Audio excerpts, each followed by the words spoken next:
Bonjour à toutes et à tous et shalom bien-aimés frères et sœurs dans le Seigneur. J'aimerais un peu partager avec vous sur l'une de mes expériences dans le monde du message. Euh, Tout d'abord, j'aimerais me présenter. Mon nom, c'est le frère Biliel. Je suis en RDC, Kinshasa. Euh, Suite à mon départ du message, j'ai voulu faire un peu cet enregistrement vidéo pour essayer de donner l'une des raisons qui m'ont fait quitter le message de William Branham. Premièrement, ça a commencé quand j'étais encore chez mes parents en 2014. Mon père parlait avec moi sur le message, me montrant que Frère Branham est Jésus-Christ. L'une des citations de la brochure que j'ai gardée jusqu'à ce jour, qui m'avait aussi marqué à l'époque, c'est essayer de rendre un service à Dieu en dehors de sa volonté, au paragraphe 212, là où William Branham fait la déclaration que l'Élie d'aujourd'hui, c'est le Seigneur Jésus-Christ. Pourtant, moi, à l'époque, je croyais que l'Élie de Malachie 4, c'est William Branham, mais quand j'ai lu cette citation, William Branham lui-même fait la déclaration que l'Élie d'aujourd'hui, c'est le Seigneur Jésus-Christ. Et j'ai voulu commencer à adorer William Branham. C'est alors que ma mère va nous raconter l'histoire comment mon oncle Ben Mutombo, parce qu'elle est la petite sœur de mon oncle Ben Mutombo, le pasteur Ben Mutombo. Alors, elle nous a raconté l'histoire comment lui aussi, dans ses débuts, comment il a commencé à adorer William Branham. Parce que ma mère m'interdisait, elle me disait de ne pas écouter mon père me parler de William Branham comme Dieu. Mais je lui disais que, mais il me lit Frère Branham. Alors, je ne voulais pas vraiment écouter ma mère. Alors, une nuit, je dormais et je me sentais vraiment très mal. Alors, dans le songe, j'ai vu mon père venir m'imposer les mains pour prier pour moi. Il m'a imposé les mains et puis il a commencé à prier. Mais je sentais que le même esprit qui me dérangeait, qui me faisait mal, était aussi dans mon père. Alors, je ne sentais aucun changement ni aucune différence. Alors, dans le songe, ma mère est allée appeler le pasteur Dioka de Shekinah Tabernacle à Kinshasa. Alors, il est venu dans le songe, ils sont venus ensemble avec ma mère et ils ont commencé à prier. Et donc, quand ils priaient, tellement ils ont prié intensément, l'esprit qui était en moi a commencé à quitter petit à petit. Je l'ai vu comment il s'est détaché de mon corps. C'était vraiment un esprit noir, sombre vraiment. Et il s'est détaché de mon corps difficilement. Plus les prières étaient intenses, c'est alors que l'esprit a complètement quitté mon corps et il est allé se fusionner avec celui de mon père, avec même mon père tout entier, son corps et son esprit tout entier. Et puis, j'ai commencé à voir mon père changer, se transformer en serpent et se transformer en mon père et puis le serpent, tout ça. Mais le serpent en question avait une corne ici, la corne qui était un peu une seule corne ici sur le front. Alors, une voix m'a dit dans le songe que tout ce que ton père dit et toi, c'est ce serpent. Alors, par après, je me suis réveillé, je suis allé raconter ça à mes parents quand j'étais encore chez eux en 2014. Alors, j'ai raconté ça à ma mère et aussi à mon père. Et ma mère m'a dit d'aller raconter ça aussi au pasteur Dioka. Et nous sommes allés voir le pasteur. Et quand je lui ai raconté le songe, il m'a fait lire une prédication de Frère Branham. Il l'a prêché en 1958, si je ne m'abuse pas. Mais le titre de la prédication, c'est Le serpent écrasé. Alors j'ai lu la prédication, j'ai lu le paragraphe 39, je pense jusqu'au paragraphe 41. William Branham raconte aussi l'expérience qu'il a vécue suite aux gens qui l'adoraient. Il a dit que le serpent l'a mordu, Dieu l'a montré que c'était un serpent qui l'a mordu, et puis il raconte l'histoire liée au serpent. Alors, ma mère, avant tout cela, plutôt d'abord, quand j'ai lu la citation que le pasteur Dieu m'avait donnée, et puis il m'a dit qu'on revienne le soir pour qu'il puisse prier pour moi. Et le soir, nous sommes revenus ensemble avec ma mère et je me suis agenouillé. Il m'a imposé les mains exactement comme je l'avais vu dans le songe. J'avais vu mon père m'imposer les mains, mais en réalité, ce n'est plus mon père qui m'a imposé les mains, mais c'est le pasteur Dioka qui m'a imposé les mains pour chasser le démon qui était en moi. Mais mon père ne m'a jamais imposé les mains pour chasser l'esprit qui était en moi. Donc là, en réalité, mon père que j'avais vu dans le songe, moi je crois que c'est le pasteur Dioka. Alors en 2014, nous sommes rentrés. Moi je pensais que comme le pasteur m'a déjà imposé les mains, je pense que l'esprit ne va plus me déranger. Alors en 2021, je partais toujours à Chipina. Suite aux déclarations, plutôt aux témoignages ou aux accusations que faisait le pasteur par rapport à la mauvaise vie qui se commettait à l'intérieur de l'Église parmi les chrétiens et chrétiennes de Chekina. Alors, le pasteur donnait un peu toutes ces informations-là et ça a commencé un peu à me troubler, à me faire du mal. Je me suis posé la question, comment les gens qui confessent que Jésus est venu peuvent continuer à mener une telle vie impure et souillée comme ça. J'ai commencé à prier intensément pour savoir c'est quoi au juste. Donc d'abord une parenthèse, avant que je puisse avoir le songe sur le serpent qui était en moi et qui est entré dans mon père, ma mère nous avait raconté une histoire dans laquelle elle disait que son oncle, plutôt mon oncle Ben Mutombo, avant qu'il puisse commencer à adorer, et plutôt après que ma mère et aussi sa grande sœur et aussi leur tante maternelle et plutôt paternelle, quand elles ont su plutôt que le pasteur Ben Mutombo adorait déjà Frère Branham, elles se sont mises à prier. Là, c'est dans le début, dans ces débuts vraiment de l'adoration du pasteur Ben Mutombo, de William Branham. Alors, elles ont prié. Quand elles ont prié pendant 3 jours, le troisième jour, si je ne m'abuse pas, selon ce que notre mère nous a raconté, la tante paternelle, notre grand-mère, a vu quelqu'un sortir de la forêt tenant un gros serpent dans ses mains. Il sortait de la forêt. Il avait un gros serpent. Et, et puis, on a dit à mon oncle, plutôt à ma grand-mère, que votre enfant ici, tout ce qu'il croit, il n'y a pas moyen de le séparer de ça. Si vous essayez de le faire, il mourra avec, parce qu'il est lié à ça. Et je peux vous affirmer que jusqu'aujourd'hui, mon oncle Ben Mutombo, le pasteur Ben Mutombo, continue à adorer William Branham. C'est depuis, je pense, dans les années 90. Moi, je n'étais pas encore né. Euh,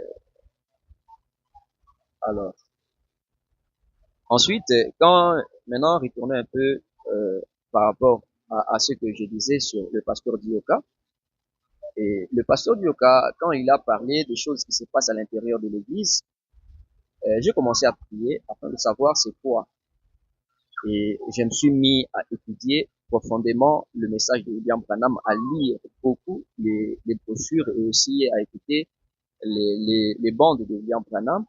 Et je me suis aperçu certainement que selon l'enseignement de William Branham, Jésus est venu certainement, et aussi la venue de Jésus a pour conséquence les gens ne peuvent plus recevoir le Saint-Esprit.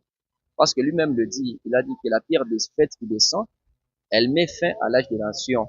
Je crois que c'est dans la prédication, euh, la 70 semaines de Daniel, paragraphe 163, là où William Branham fait la déclaration forte que quand la pierre des fêtes descend, elle met fin à l'âge des nations et il sera terminé et Dieu cessera complètement de traiter avec les gens des nations. Pourtant, dans le message, les gens du message croient que la pierre des fêtes est descendue. Certains même disent que la venue de la descente de la pierre des fêtes, c'est la venue de Jésus. Alors toutes ces déclarations-là, je les avais. Certaines même qui disaient que le dernier membre, je crois, c'est dans la prédication, euh, les âmes qui sont maintenant en prison, je crois par exemple 342, si je ne m'abuse pas, là où Branham fait aussi une forte déclaration disant que le dernier membre est racheté. Et je me suis toujours posé la question. J'ai posé même la question aux gens du message. Vous qui dites croire au message aujourd'hui, mais William Branham en 1963 dit déjà que le dernier membre est racheté. Alors vous, pourquoi vous dites que vous êtes sauvé aujourd'hui, alors que votre prophète, alors que William Branham lui-même fait la déclaration disant que le dernier membre est déjà racheté. Et il précise en disant que la porte est fermée, c'est fini. Et il ajoute en bas là-bas que les gens peuvent penser qu'ils sont sauvés alors qu'il n'y a même pas une lueur d'espoir. Donc, ce sont les déclarations que je faisais et j'étais assuré que Frère Branham est prophète de Dieu. Toutes les déclarations qu'il a faites sont vraies. Alors, ça a commencé aussi à me fatiguer, à me donner un peu la faiblesse de prier, de lire la Bible, tout ça. Alors, je me suis dit de télécharger une nuit la prédication, l'une des prédications de William Branham pour que je suive ça la nuit. C'est alors que la nuit, je suis entré sur YouTube pour télécharger une vidéo. Malheureusement, je ne dirais pas malheureusement pas, mais je dirais c'est heureusement. Parce que suite à cette vidéo-là, que j'ai commencé à apprendre beaucoup de choses sur William Branham. Et le titre de la vidéo, c'était William Branham s'est caché, maintenant il est exposé. Et le titre de la chaîne, c'est le message de Branham exposé. Je pense l'auteur de la chaîne, c'est le pasteur Daniel Caris, tu vois.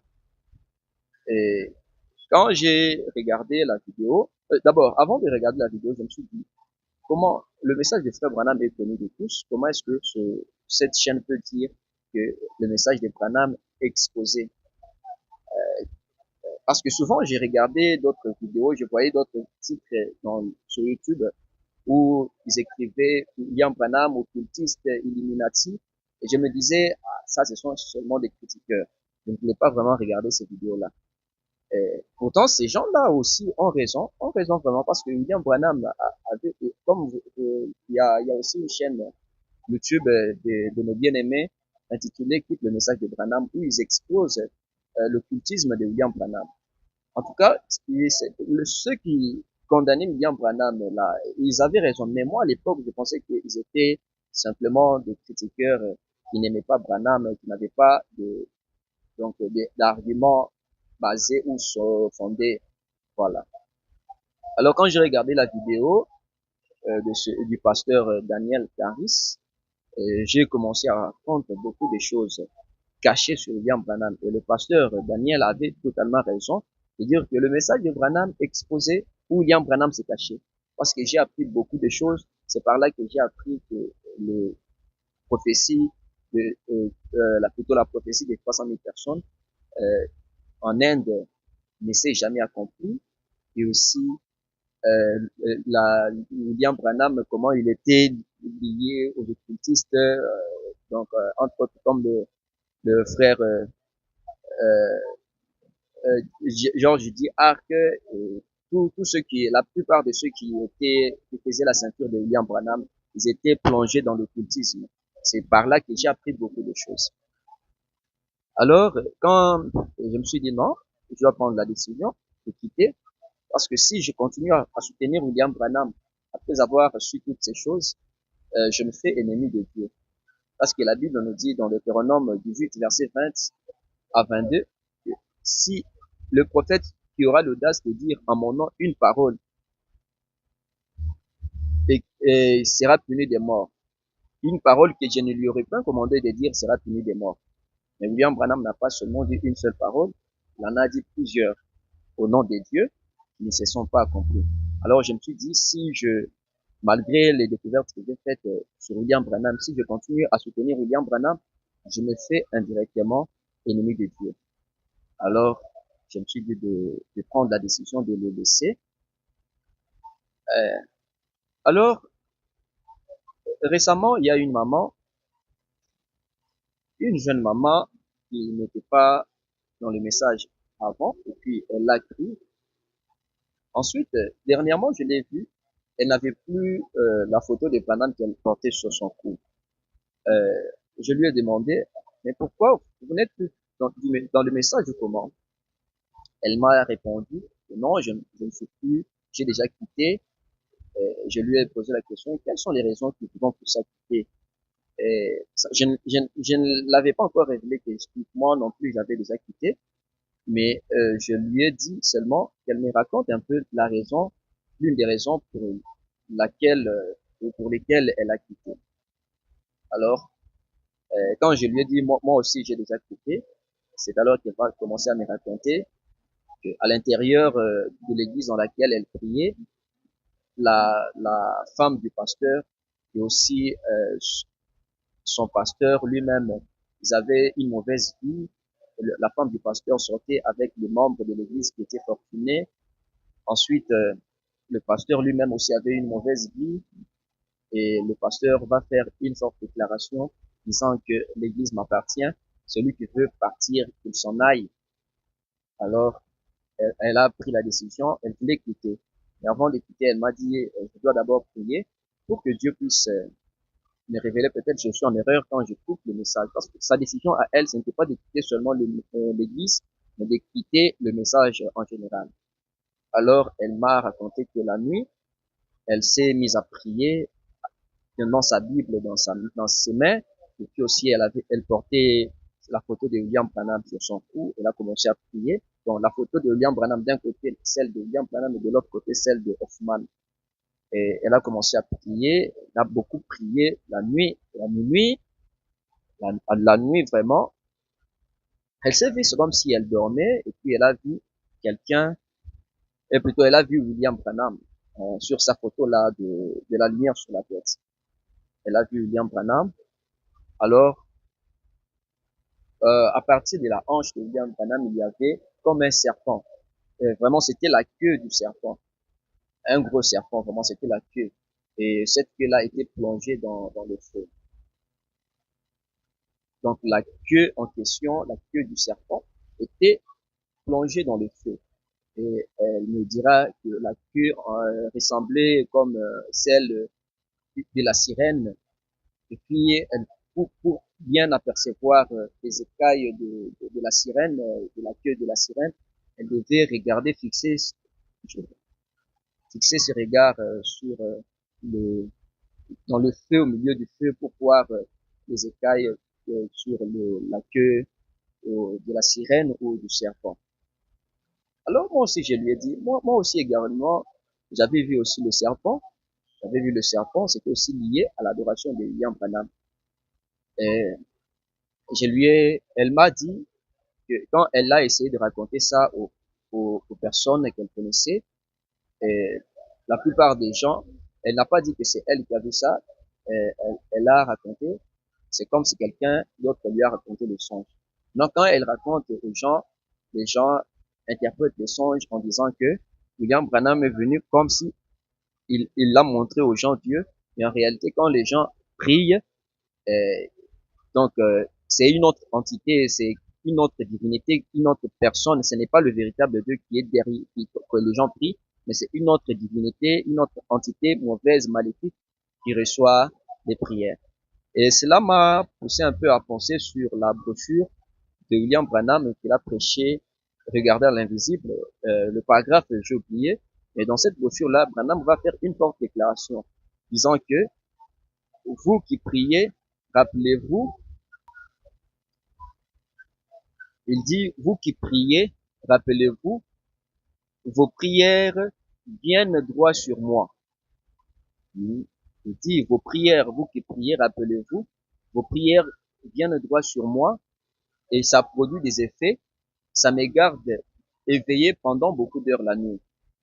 Et quand cette maman m'a raconté ça, j'ai comparé à la déclaration de William Branham, je me suis dit, certainement, ça peut être ça, puisque dans les églises du message, presque tout le monde, la plupart des églises du message, ils ont la photo de William Branham là qui a la lumière sur la tête.